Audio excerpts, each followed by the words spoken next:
Quem já ouviu falar daquele gestor que tem um problema para cada solução?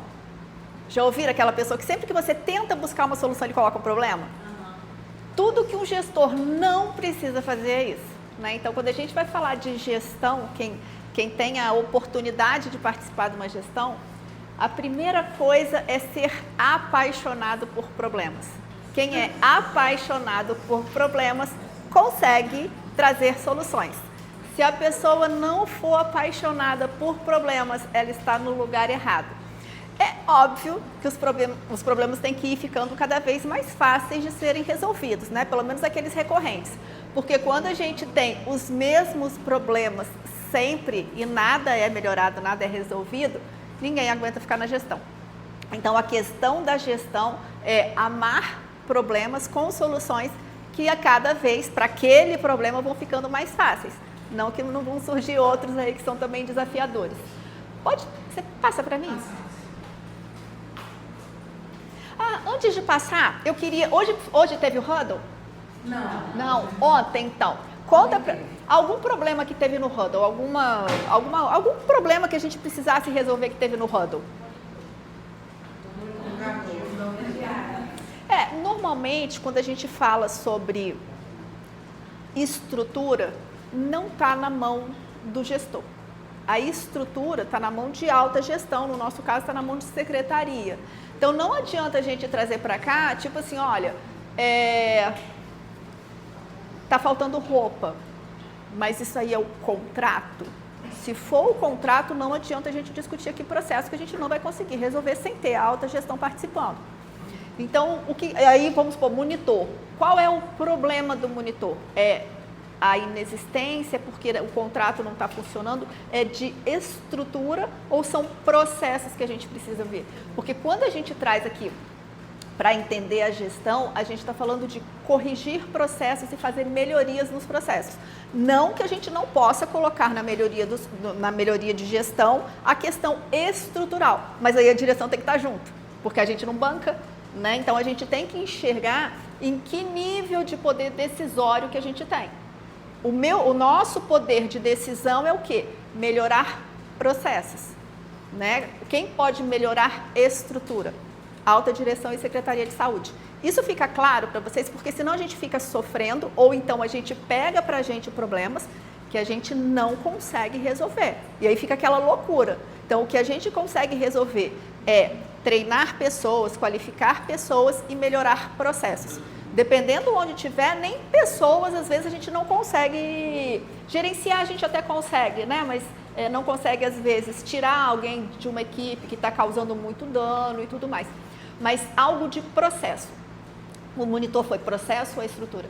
Na realidade, hoje a gente já avançou tanto que a gente está tendo mais problemas com a questão do contrato do que porque nós temos a preventiva, né? Nós temos a preventiva do monitor e a gente está tendo problemas com o rapaz, né? E aí, muitas vezes, ele vem, mas não tem o cabo não é o cabo certo do monitor. É um processo que vai precisar da intervenção da alta gestão e a gente vai colocar isso aí um pouquinho mais para frente. O que eu queria trazer agora para vocês? Como a gente, diante de um problema que é nosso, exclusivamente nosso, o que a gente tem que fazer? E aí depois a gente entra naqueles que precisam de intervenção da direção. Então, do que é um problema de vocês, principalmente vamos falar também do administrativo, coitados, porque toda vez a gente só discute as questões assistenciais. Mas qual é um problema hoje de processos que vocês têm? Gente, quando a gente não sabe o problema, porque a gente não está nem enxergando ele, porque em hospital a gente tem problema o tempo inteiro. Bom, o processo que eu já trouxe aqui é o intervalo de substituição que eu tenho na parte que aí eu uso, aí a gente faz a interlocução entre a enfermagem, aí eu trato transferência interna, que é entre os nossos setores, ou um problema que eu trouxe aqui, que às vezes eu peço um remanejo, eu dou um start e eu trouxe semana passada trouxe para o ramo, que eu pedi o remanejo do paciente e eu gostaria, que a enfermagem pudesse, assim que eu desse o comando ali, já começar a se movimentar para esse remanejo e essa adequação do meu quadro interno possibilitasse que eu abrisse o quadro externo para receber os pacientes. Intervalo de substituição está ok para todo mundo? Todo mundo entende o que é o intervalo de substituição? Sim ou não?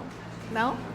Acho que não estou. Vamos explicar para todo mundo? Porque não Não é, mas é muito interessante porque no intervalo de substituição, que é um indicador final de como que esses leitos estão sendo gerenciados e quanto tempo leva para tirar o paciente para poder colocar outro, tem muita gente envolvida, muita gente envolvida.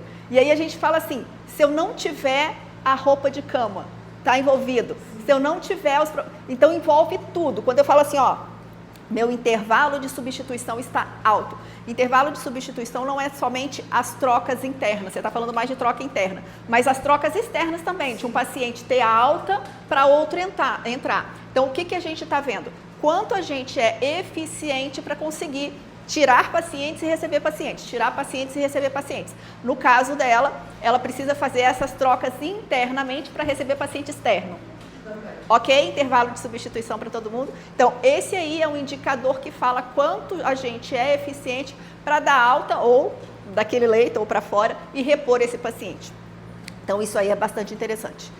Qual é a primeira coisa? Ela trouxe para vocês no huddle e falou assim, estou com um problema no intervalo de substituição.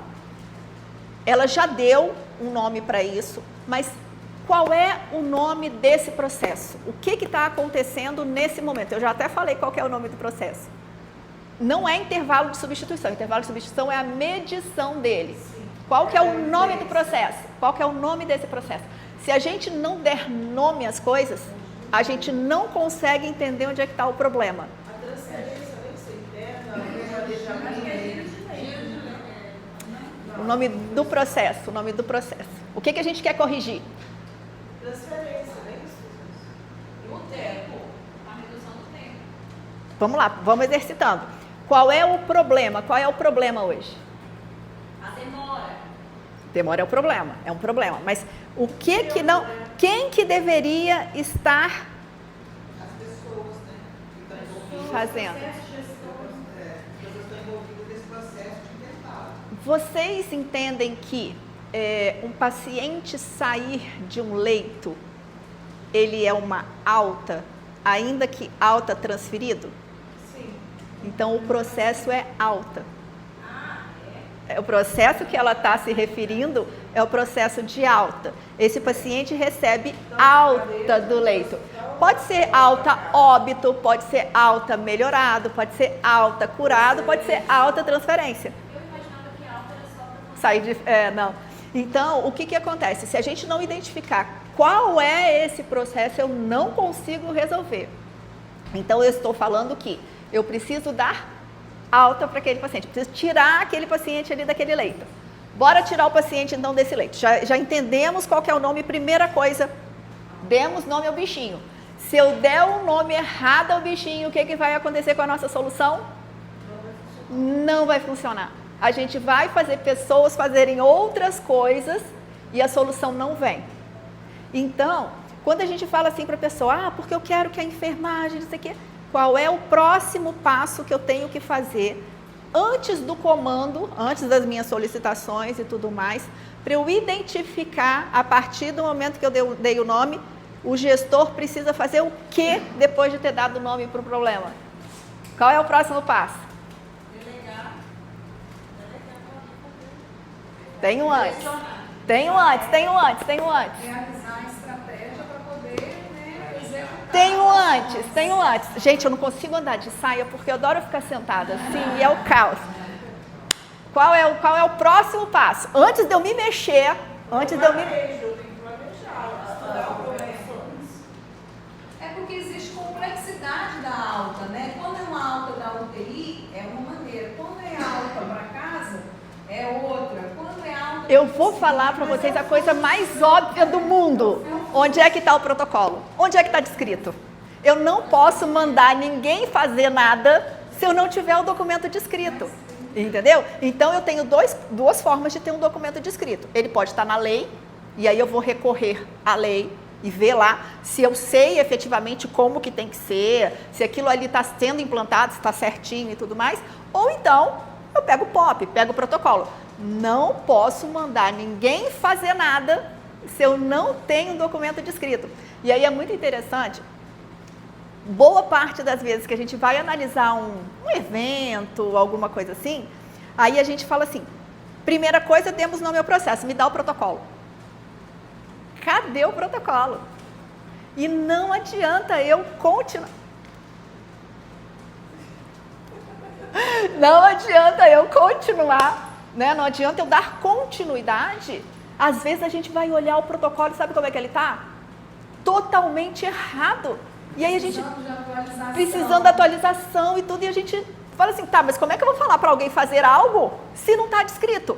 O protocolo é o nosso contrato com todas aquelas pessoas que são coordenadas por nós. Se eu não tenho contrato com eles, como que eu vou cobrar? Né? Então, demos o nome e avaliamos o nosso contrato, como é que ele está. Depois que a gente avaliou o contrato, o que a gente vai fazer? Aí a gente precisa entrevistar as pessoas, porque às vezes o que a gente acha que está acontecendo, para conseguir analisar, olha só o que eu fiz. Eu dei o nome para ele, eu já estou falando tudo, não estou nem passando esse slide. Eu já dei o nome para ele, eu já falei, já identificamos aí, né, que se tem o protocolo, que se não tiver eu vou ter que descrever, né, aí eu vou buscar entendimento, conhecimento, buscar lei, referência e tudo mais, descrevi o meu protocolo. Protocolo descrito, eu preciso ver se o meu entendimento sobre aquelas falhas é o que está acontecendo. Porque às vezes, se você não entrevistar a enfermagem em relação a isso, você não vai saber que está faltando a roupa. Às vezes, se você for só na rouparia, você não vai saber que está faltando a maca.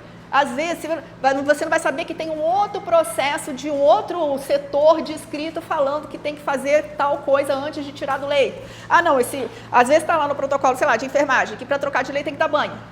Só que você não pode esperar que dê banho. Ou às vezes a ambulância não chegou, o familiar não chegou. Exatamente. Então, o que a gente precisa fazer logo depois que a gente entendeu como que é o processo lindo? Como que ele deve ser feito? Eu sento com as pessoas, eu sento com as principais pessoas, de preferência em hierarquias diferentes, né? Então você senta com a coordenação e depois vocês dois sentam com quem está na operação. Ouvir quem está na operação é muito importante, né? E mais legal ainda, se for conversar com as pessoas lá no local onde elas estão fazendo. Isso ajuda muito a gente a entender o que está se passando. Aí, quando, vou supor, você foi lá e começou, você imaginou que fosse a enfermagem. Então, você começa lá, entrevistando, conversando com a enfermagem. Você já viu lá no seu protocolo que tem mais gente envolvida, então você já sabe que você vai ter que conversar com todo mundo que está envolvido nesse protocolo e, ao mesmo tempo, todo mundo que essas pessoas falarem, você vai ter que entrevistar também. Né? Você vai ter que chegar. A enfermagem falou que o centro cirúrgico está atrasando não sei o quê. Apesar de lá no seu não estar o centro cirúrgico, no seu protocolo, que ele não tem nada a ver com isso, você vai ter que ir lá perguntar. Por quê? Pode ter um protocolo interno que está impactando, que não vai estar descrito nem na legislação e nem nos protocolos externos de referência. Até aqui está tudo bem para todo mundo? Está dando para entender que quanto mais gente a gente ouvir e deixar falar, sem a gente intervir, deixar simplesmente as pessoas falarem o que elas estão sentindo, é muito rico isso, né? É óbvio que a gente já vai ter lá, na hora que a gente vai conversar, não é tomar um café, a gente pode depois até ir tomar um café, tomar um chopp, mas não é isso. A gente vai com o roteiro, né? Eu tenho que ver lá no protocolo que eu estou criando, lá no protocolo, na lei que está descrito, todos os pontos para mim estão anotados. E eu vou perguntando para a pessoa aqueles pontos. Vão ter pontos ali que são de gestão, vão ter pontos ali que são de operação, vão ter pontos ali que é de interface. E aí eu vou perguntando para ir entendendo como que aquilo funciona. Inclusive, se alguém falar que tem um outro protocolo tal, você tem que anotar ali qual que é o outro protocolo para ver o que é que ele está impactando no protocolo que você está criando. Estamos bem de problema por enquanto? Todo mundo tem feito isso na hora de resolver problema? Ouvimos a galera toda. Isso é muito legal, porque assim, é bom pra gente. A gente vai conhecendo pessoas. Vocês lembram a primeira vez que a gente deu, que a gente falou assim, tem que tomar um cafezinho, tem que tomar um refrigerante, pelo menos toda semana, pra gente conversar sobre outras coisas, saber da vida da pessoa, pra gente conseguir, né, interagir melhor? Não faz? Faz total diferença. Você parar um pouquinho a semana e sentar com aquela pessoa que você coordena, ou com um outro coordenador, ou com, enfim, é muito importante. É muito importante. Você começa a entender e consegue abraçar de alguma forma, né, as necessidades aí dessa pessoa. Gente, trabalho, assim, na saúde não tem como não trabalhar em equipe, né? O cuidado centrado no paciente depende da gente se abraçar. E se a gente não abraçar quem está do nosso lado na complexidade, na variabilidade, não estou nem falando das questões humanas, não, estou falando do cuidado centrado no paciente, né? Por questões humanas aí é muito mais, né? Mas se você não consegue abraçar essas pessoas que estão do seu lado, esquece, não vai fazer gestão em lugar nenhum. Gestão é isso. Gestão é a gente enxergar que pessoas fazem processos.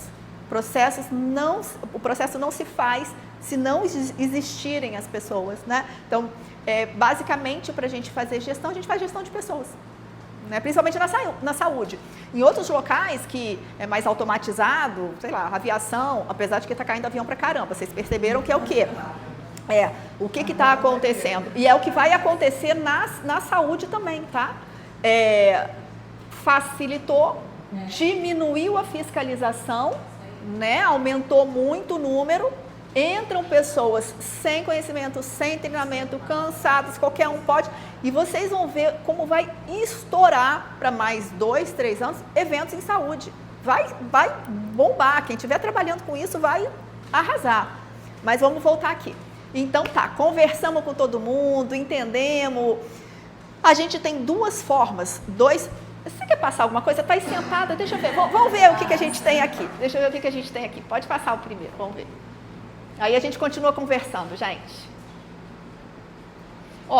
A identificação do problema. Descreva o problema de forma objetiva, indicando o que efetivamente está acontecendo, onde, quando, e registre as informações de forma clara, evitando interpretação subjetiva. Para que serve isso? Identificar o problema. Se não der o nome correto para o problema, a gente vai tratar o problema errado.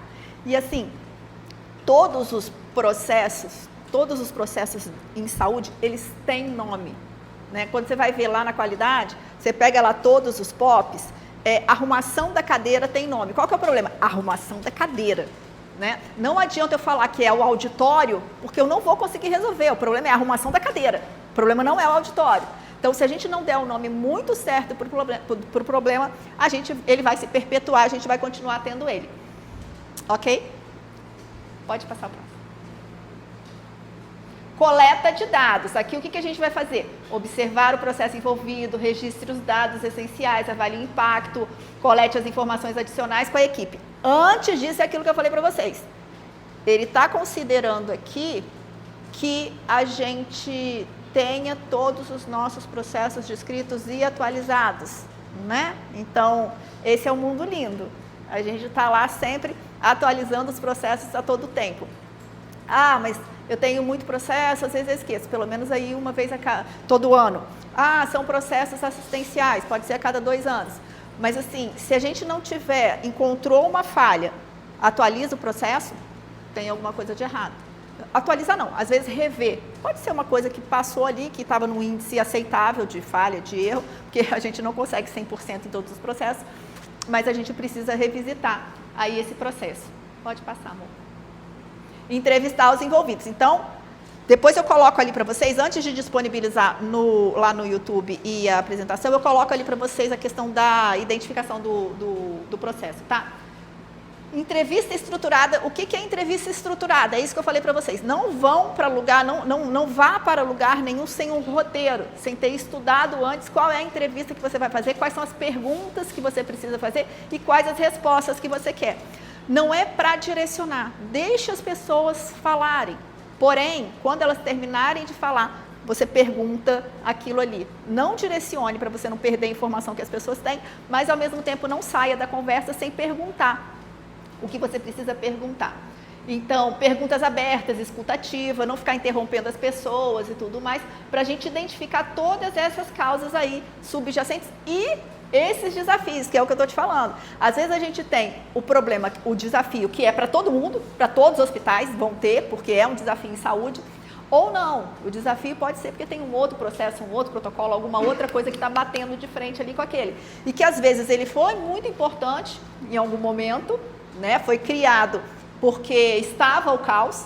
Aí, vamos supor, antes do NIR estar aqui, foram criados vários processos, porque ele não existia no full time, enfim. Aí, quando você vai ver hoje, aqueles processos não foram revisitados e está impactando no seu processo hoje. Então, é por isso que precisa identificar isso aqui. E vai anotando qual é o processo, qual é o protocolo que fala sobre isso, para depois rever aí com os gestores. Pode passar. Estou muito rápida, gente? Não, né? Tá de boa. Vamos lá, aí que a gente ia entrar na análise crítica. A gente tem duas formas, estou na frente não, né? A gente tem duas formas de fazer a análise crítica. A gente tem uma análise crítica que é mais simples, que normalmente no administrativo a gente vai utilizar essa mais simples, que é aquela chata. Às vezes as meninas lá até brigam comigo, que, quando está no terceiro a gente já está querendo pular no pescoço da pessoa, né? Que é, bom dia meninas, tudo bom? Que é assim, alguém chega e fala, eu preciso que troque, né, mais rápido os pacientes lá. Aí você pergunta, mas por quê? Aí a pessoa, não, porque eu preciso que faça tal coisa. Aí você pergunta novamente, mas por quê? Aí, não, porque eu preciso que... Você tem que perguntar 5 vezes. O que são essas 5 vezes? É você esgotar todas as possibilidades. Sempre você vai precisar perguntar 5 vezes? Óbvio que não, senão você vai apanhar todas as vezes que você for fazer qualquer entrevista.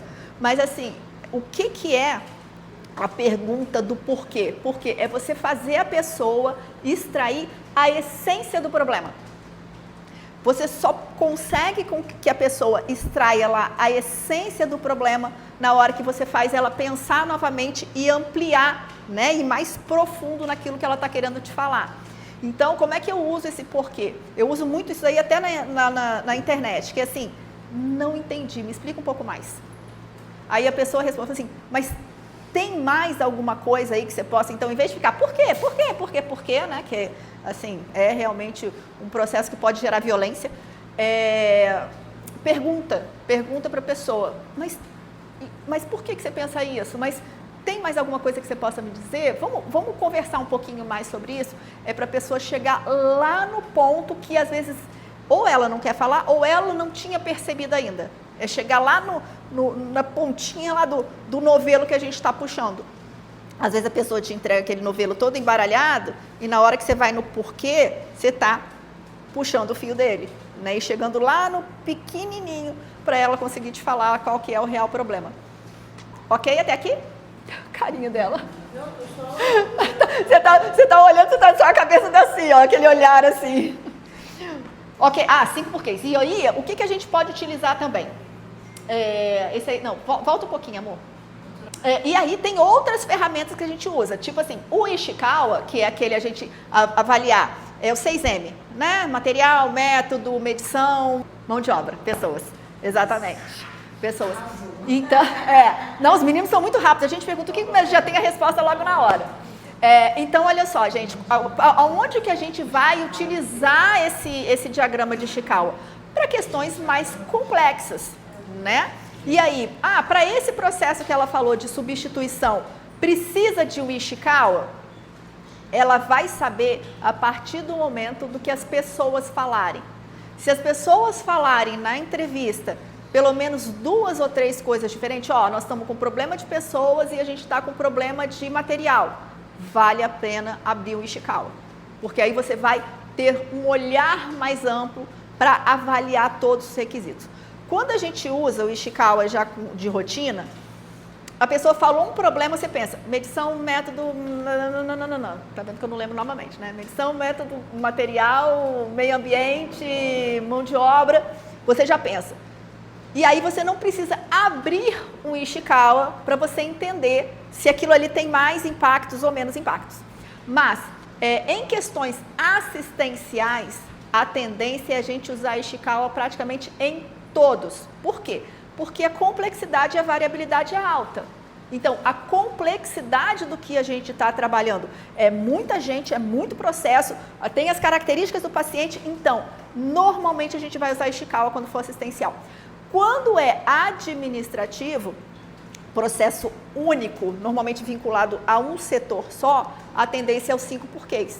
Porque a gente está indo só num fio final ali de um processo. A gente está procurando um processo. Mas pode utilizar o Ishikawa quando a gente vê que está mais desestruturado? Com certeza.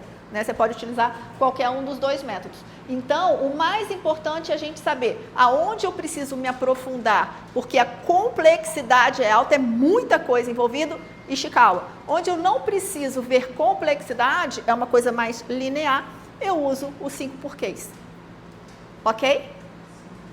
Tudo bem até aí? Tudo bem até aí, então? Pode passar.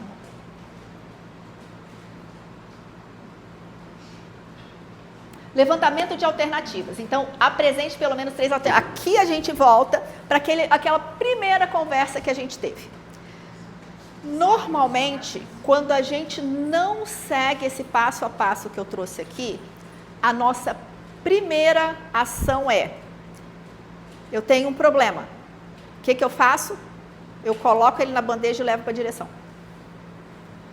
Tudo que a gente não precisa, enquanto coordenador ou enquanto gestor, é levar para a direção um problema que a gente não conseguiu avaliar. Por quê? Isso,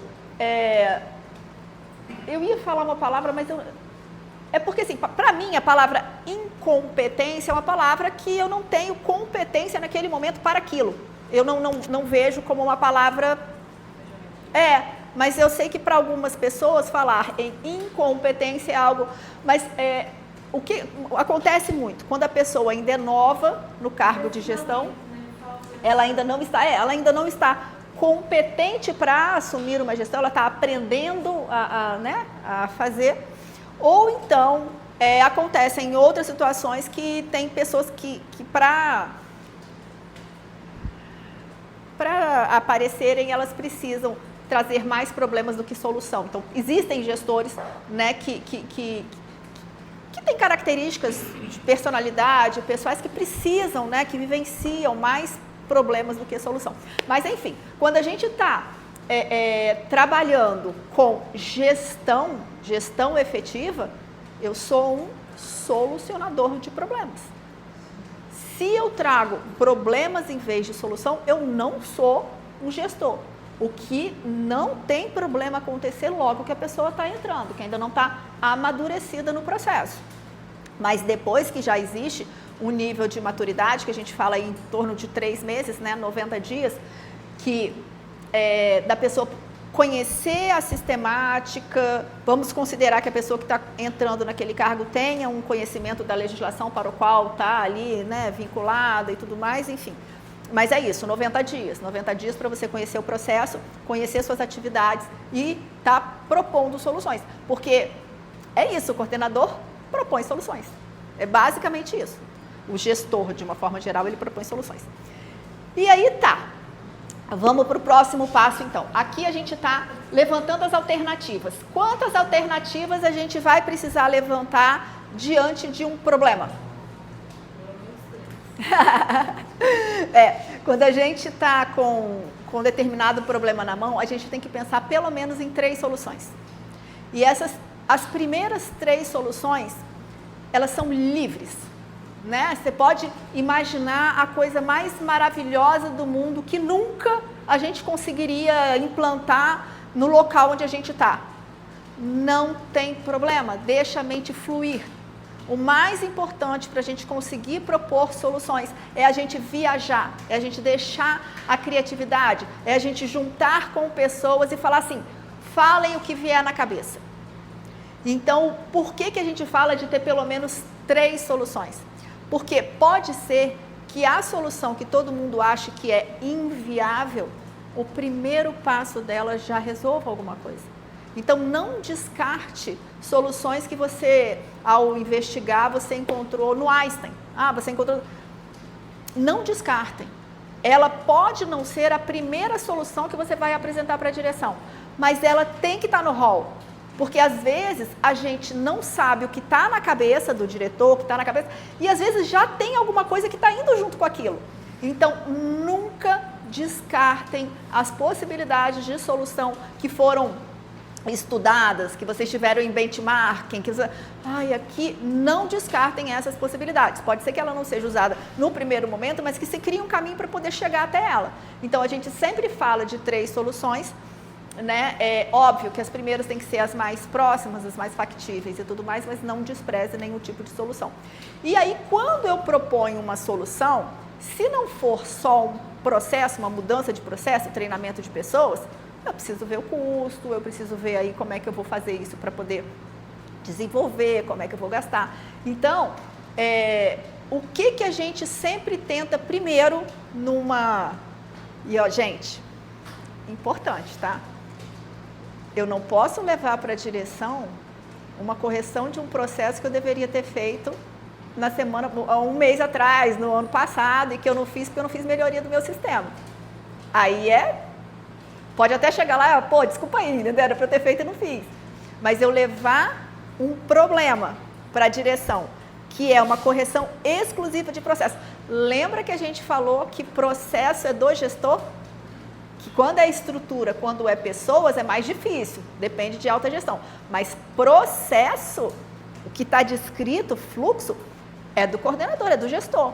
Então, você imagina eu levar para a direção um processo, para corrigir um processo, que é de minha responsabilidade.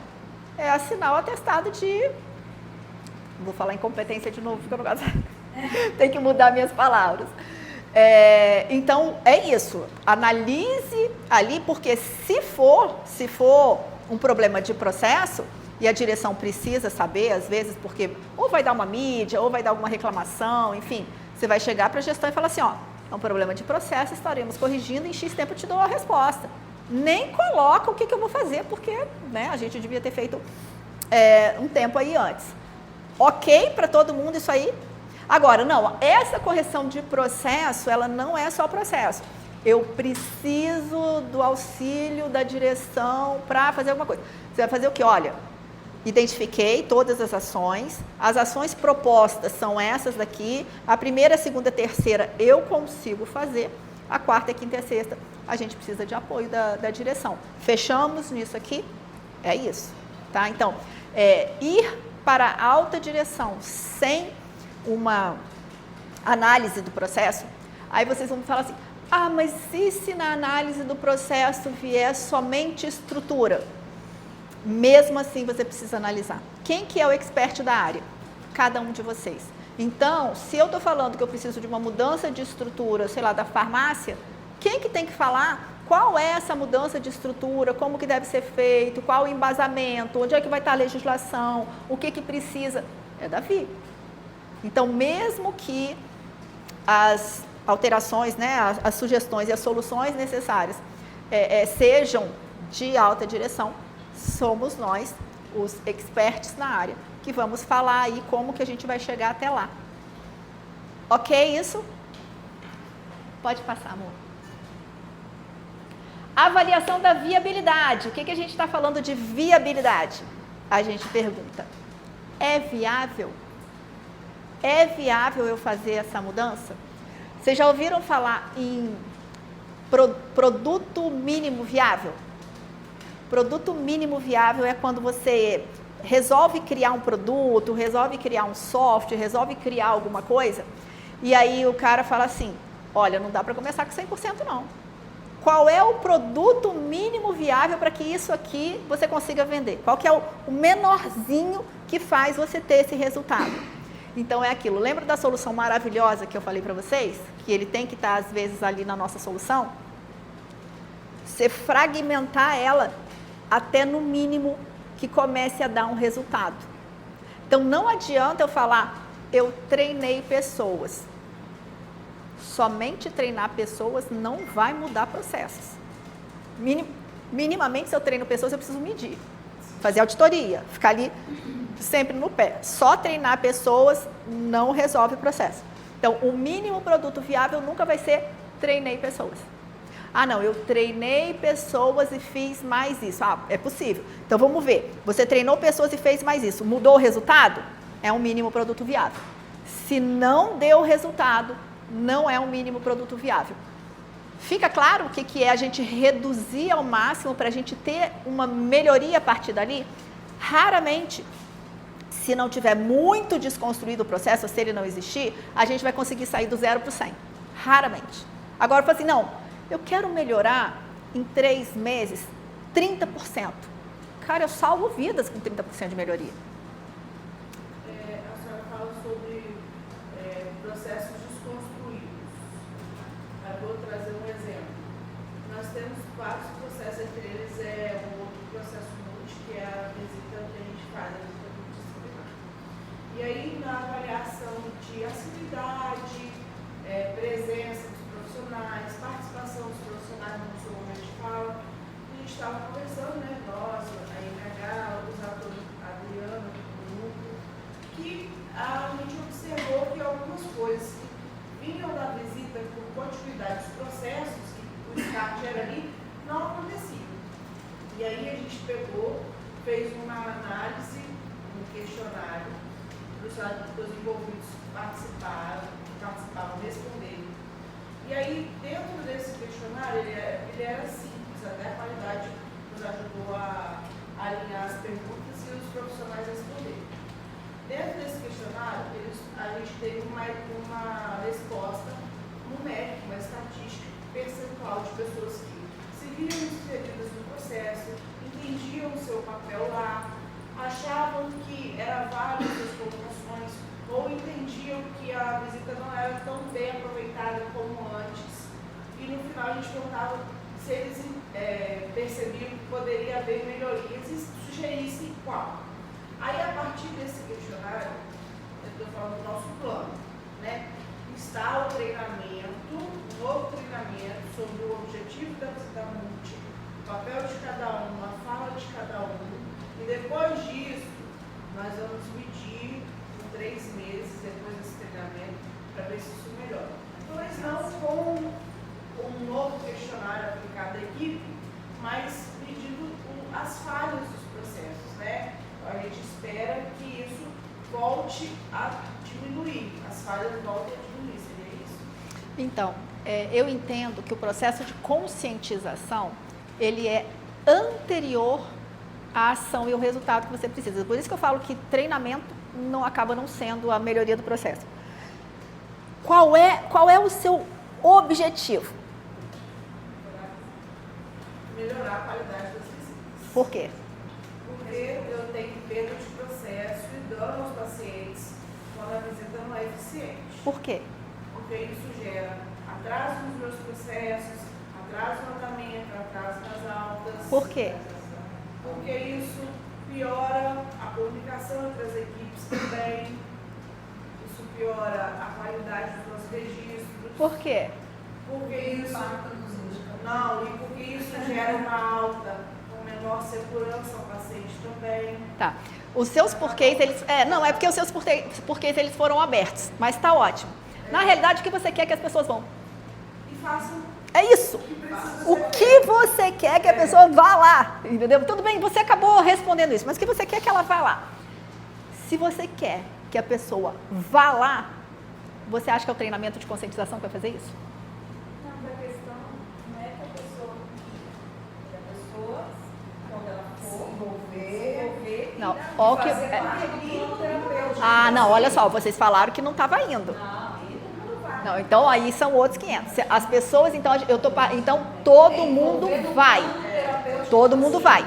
Então, se todo mundo vai, eu vou falar para vocês. Posso falar de coração? Provavelmente tá chata pra caramba. Doutora,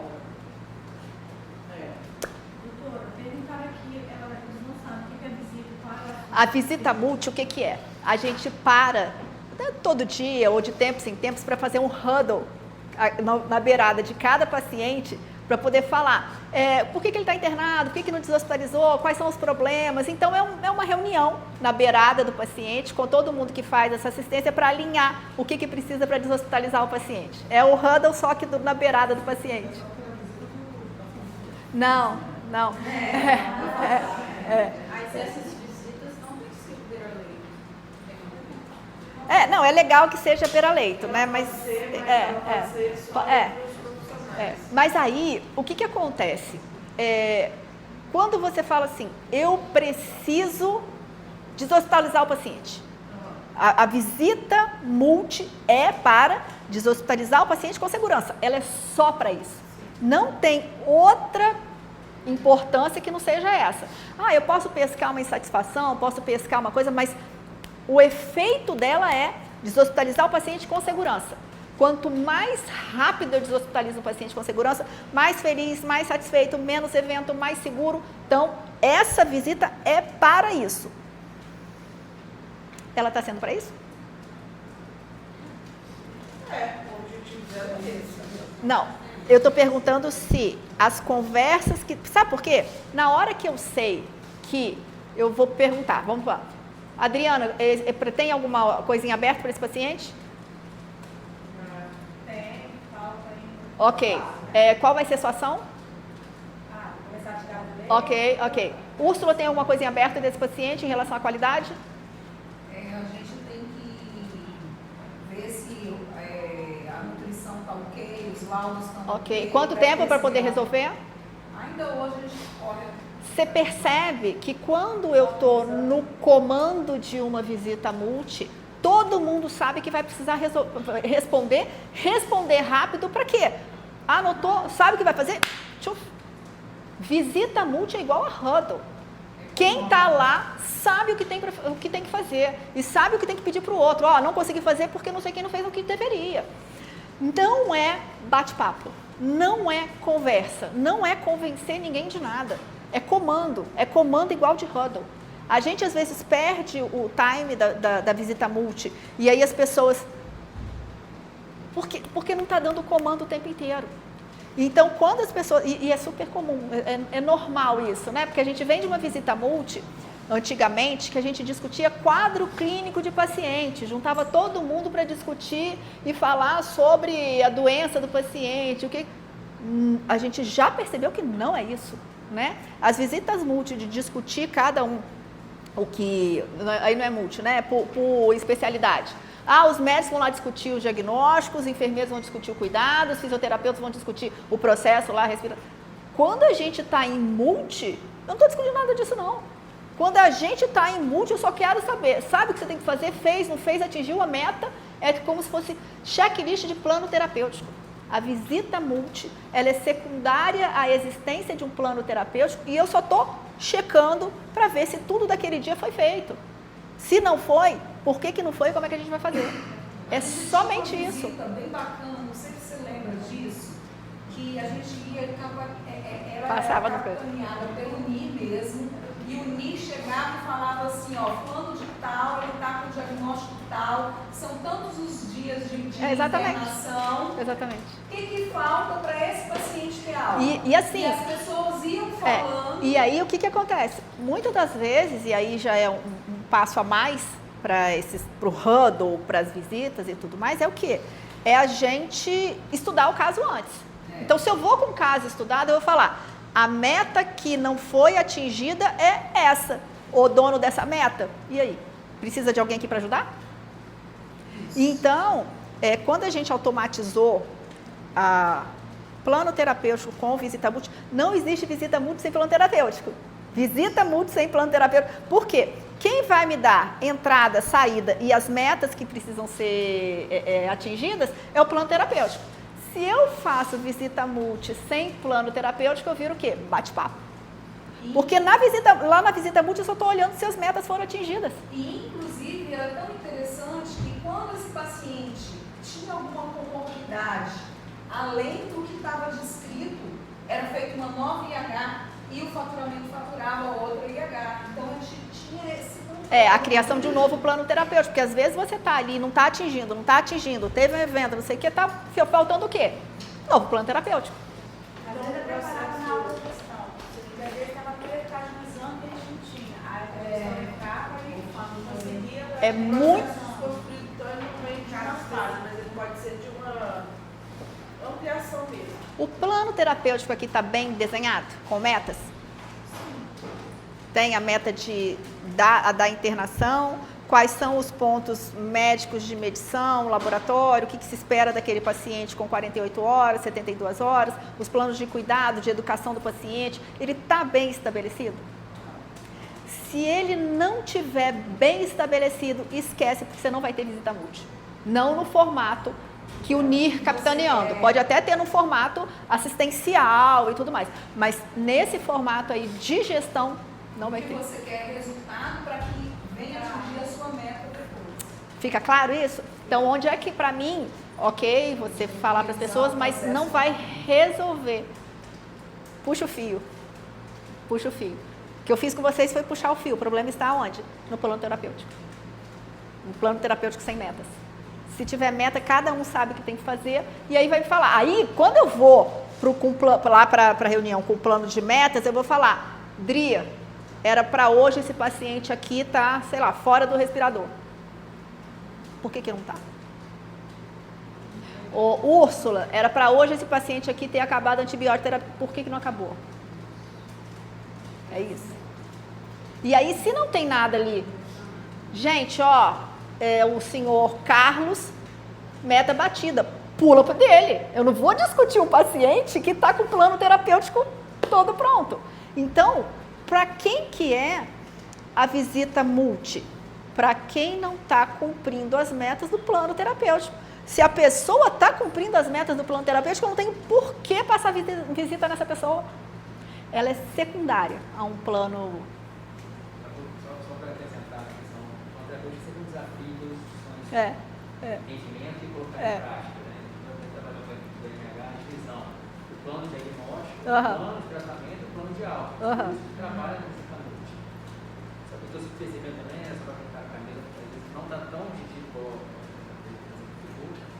a gente está deixando, às vezes, na visita múltipla para definir alguns pontos ainda do plano terapêutico. Vou fazer um exemplo, vou fazer o desmame de O2. Esperar para debater com a FIS para ver como, eu espero ainda mais 3 dias para desmamar. Vocês estão com uma visita multiclínica e não uma visita de gestão. E aí, a visita multiclínica, para as outras pessoas que estão ali, é um saco. E ninguém vai ficar. Por quê? Porque vocês estão discutindo, às vezes, uma coisa que era para ter sido discutido médico com fisioterapia e tá todo mundo ali gastando tempo. Aí, o que acontece? Estão gastando o tempo dos outros. Uma coisa que era para ter sido...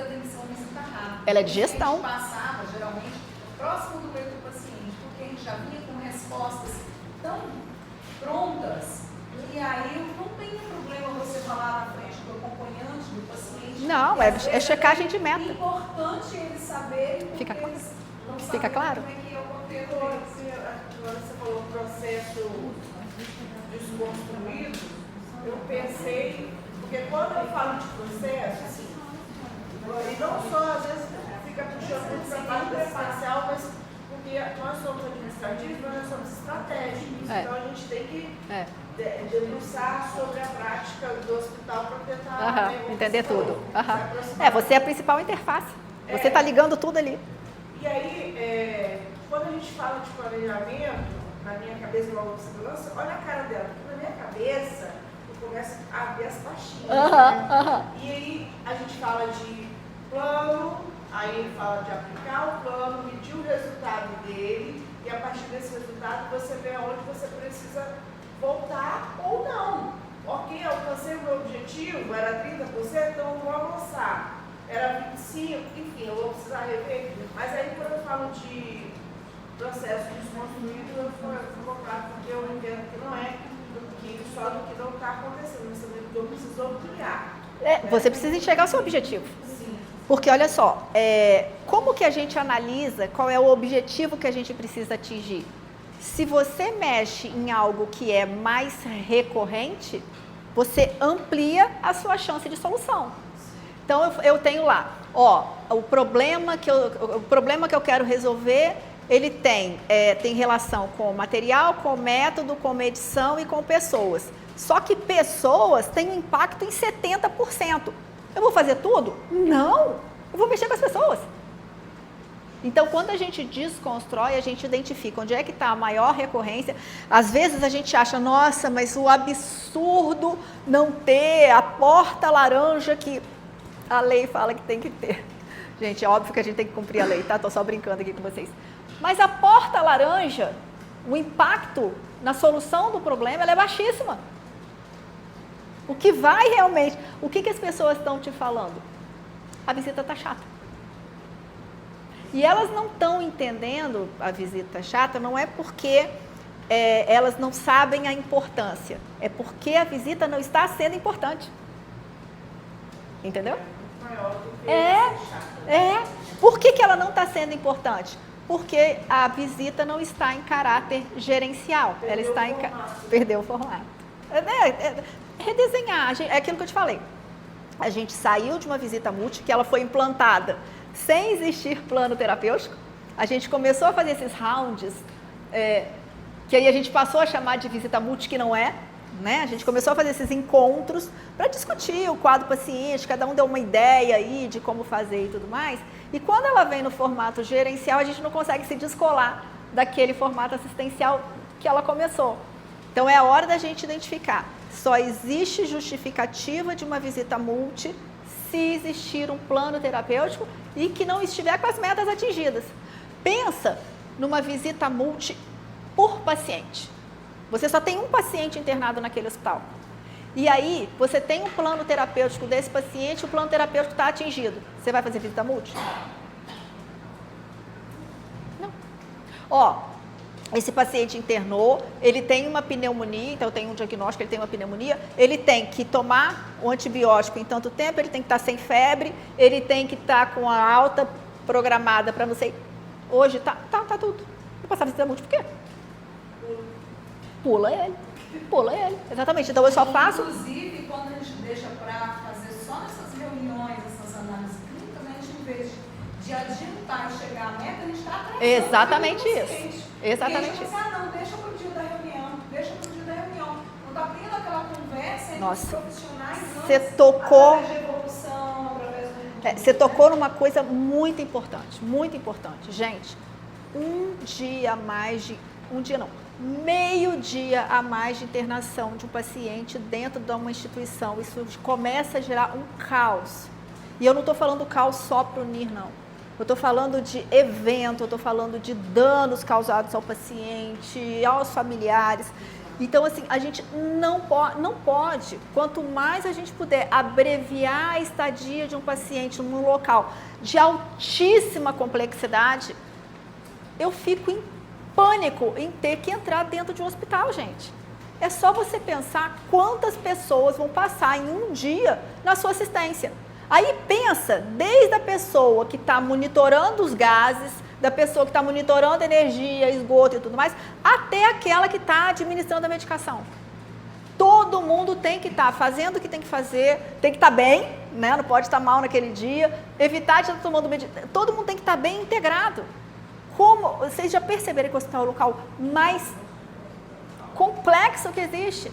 Então, assim, quanto antes a gente dá alta para um paciente de forma segura, mais seguro é para ele e para a gente. Então, deixa aí, não deixa nada. A gente tem que tirar esse paciente de dentro da instituição.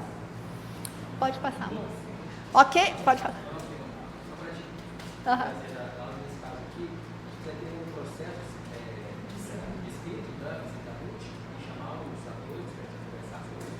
Já tem o processo da visita multi, a partir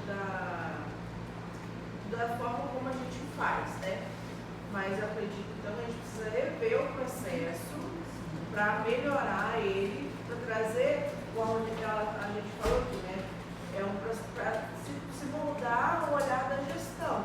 E se a gente vê necessário, fazer um outro momento de discussão clínica. E aí, deixa eu perguntar uma coisa para vocês. O processo do plano terapêutico está atualizado?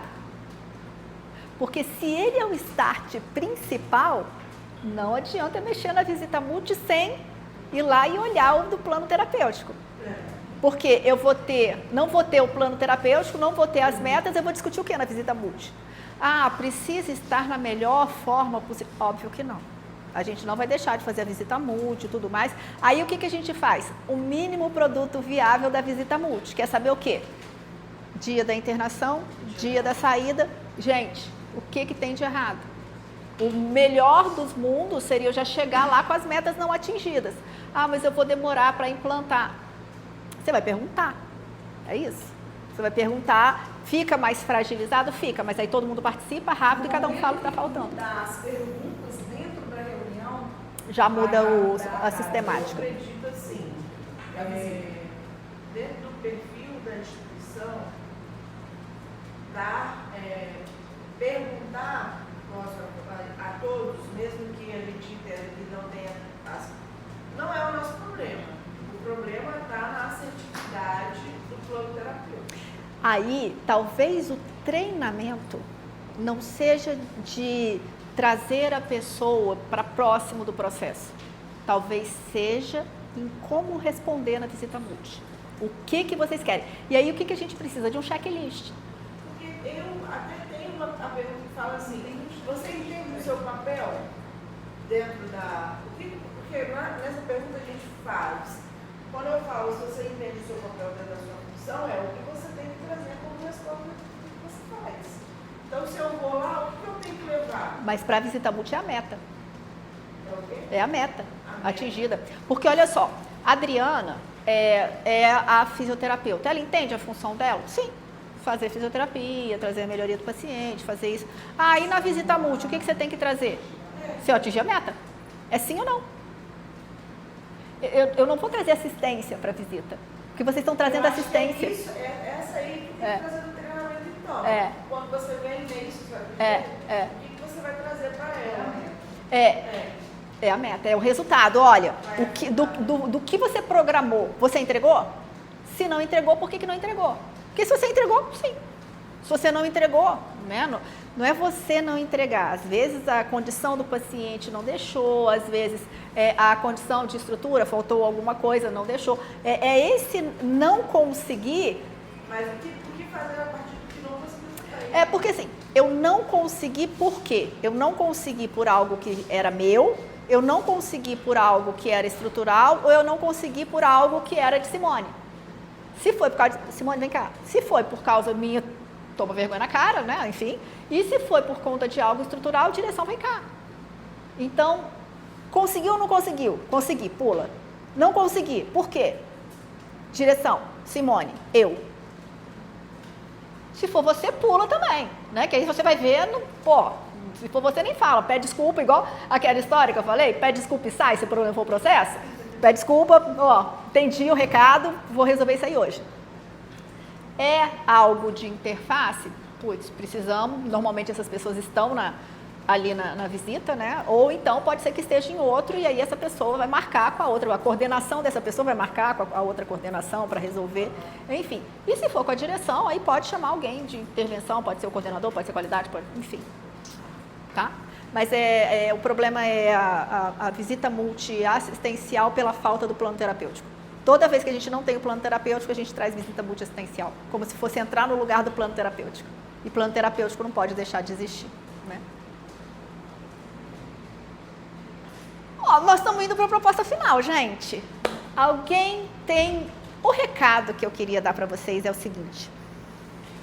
Qualquer nível de gestão, seja ela de supervisão, seja ela de coordenação, seja ela de gerência, seja ela de direção, você está ali resolvendo problemas que é da hierarquia superior. Então, vamos lá. Quando um secretário de saúde assume a secretaria, ele fala assim, olha, eu tenho esse processo, eu tenho esse processo, eu tenho esse processo, eu tenho esse processo. Para cada um desses, eu pego alguém, coloco como gestor daquele processo para me representar. Porque quem que está assinando por aquilo? Eu, secretário de saúde. Então, aquelas pessoas estão desdobrando algo ali como se fosse eu.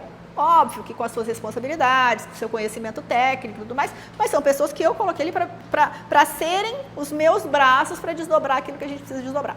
Quando a gente coloca o diretor da instituição, são então pessoas que vão desdobrar o quê? O que a Secretaria de Saúde quer. Se fosse na saúde suplementar, o que a operadora de saúde quer. Então, sempre que a gente tem desdobramento de hierarquia, por isso que é muito importante a gente conhecer a hierarquia, você é o representante daquela pessoa. Você está representando aquela pessoa que utiliza você para chegar no melhor resultado possível. Se eu estou utilizando Úrsula para chegar no melhor resultado possível, ela é a minha representação. Ela tem que me propor as soluções. Por quê? O diretor e o secretário de saúde estão olhando para frente, aonde precisa chegar. Então, né, olhando lá, ó, eu preciso atingir aquilo lá, eu preciso levar toda a instituição para lá. Só que para eu levar, isso aqui precisa estar dominado. E eu preciso que todo mundo que está junto comigo esteja dominando e mantendo o que acontece no dia a dia, funcionando do jeito que deve funcionar, para eu conseguir levar a instituição para lá. Então, cada um de vocês compõe, né, essa estrutura que caminha através aí da direção. E aí, quando a direção está precisando olhar para lá, onde vai atingir, e um bracinho desse aqui chega com um problema sem solução, o que ela precisa fazer? A direção precisa descer, olhar para algo que você deveria ter trazido com solução. Aí a direção tem que descer e propor para o expert o que tem que fazer. E aí vem o pior. Não necessariamente porque alguém está num cargo de direção, ela vai ter conhecimento específico dos processos que estão funcionando. Então ela precisa do quê? Ela precisa da assessoria de vocês. Por isso que a gente sempre fala, um gestor precisa levar, no mínimo, 3 possibilidades de solução. Então, chegou, quais são os melhores processos do mundo? Dê conhecimento à gestão, aquilo que é necessário, aquilo que pode ter uma mídia, aquilo que pode ter um desdobramento, no caso aqui de hospital público, na Secretaria de Saúde, aquilo que pode gerar fofoca, insatisfação do paciente, ouvidoria, dê conhecimento. E aí fala assim, ó, eu só te dei o conhecimento, agora eu vou buscar as informações. Vou definir qual é o processo, vou identificar e te trago em X tempo qual que é a solução. Outra coisa importante, muitas vezes a gente vai ter que tomar uma medida urgente, que é para apagar o incêndio, para poder depois fazer isso aqui. Qual que é o problema? Muita gente fica só no apagar do incêndio. E o que acontece quando a gente só apaga o incêndio? Acontece novamente. Então, apagou o incêndio, que é muito importante apagar o incêndio, não, deixa queimando que eu vou agora entrevistar as pessoas. Não, apaga o incêndio. Apagou o incêndio e às vezes você vai precisar da qualidade para auxiliar a apagar o incêndio, vai precisar de um colega, apaga o incêndio. E aí depois você vai falar o quê? Olha, agora eu vou fazer análise para que isso não aconteça novamente. Então, para a gente fechar, o mais importante, o gestor, ele é um amante e solucionador de problemas.